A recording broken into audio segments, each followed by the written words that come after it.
Kasuku kakati twabadde tuli awo nga tulaba ku mitimbagano gyaffe egy'enjawulo nti Kasuku agambye alangiridde agenda kwanjula agenda kukola emikolo essaawa yonna ajja omwana abendi ku lujja.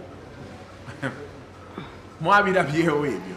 Twabirabye wabadde ne Brian Mulondo netugamba katukwenoonyezeeko. Essaawa yonna emikolo gijja kujja kasita nfuna ssente za bajeti yange Ssaagala sabiriza bantu bamanyiira ate batandike twakuwasiza omukazi njagala ekisooka njagala nkola omukolo abantu 100 be bamperekerako naye bemmanyi bakyali bange si buli kiyenje nti ngenda kitwala era abantu abali eyo ojja kulowooza nti oli kyali wange olwokuba tuwogera nnyo sijja kutwala. Abantu bakumanyi nga luseke mansita kyogamba tobayiseemu gaali ku lunaku lwolwomu. Gambye nti benafuna ssente zange zenjagala omukolo ngenda gukola. Kasuku beautiful biki byalina abakyala abalabye batayina?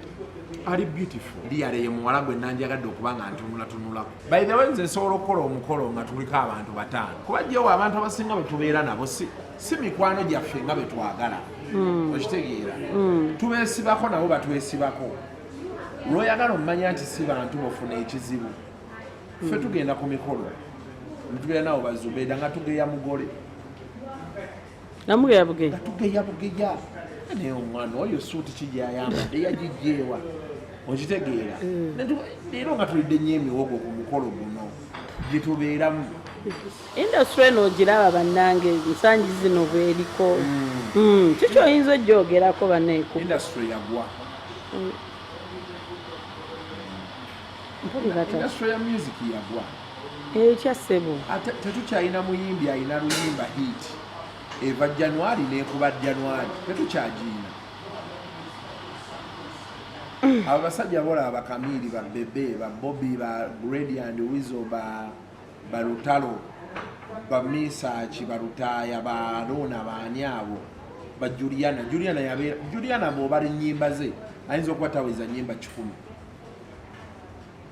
but she's big, she's up there lwaki Juliana yakubanga oluyimba lumu omwaka ne lubakuba okuva January nga lumu ne lubayingiza January nga lumu.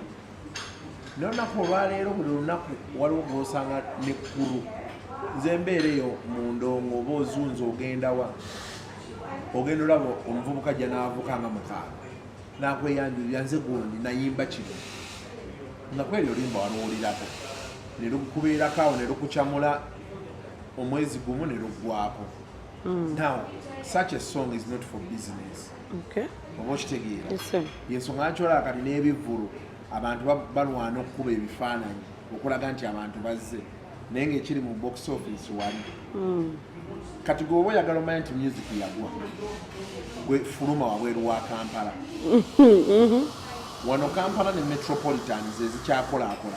In fact gwe tegeka waliwo abayimbi abamu nga ne mumutegeka lwezaawo ku Nikani ekivvulu kiyinza okukusala n'otya ngaani koko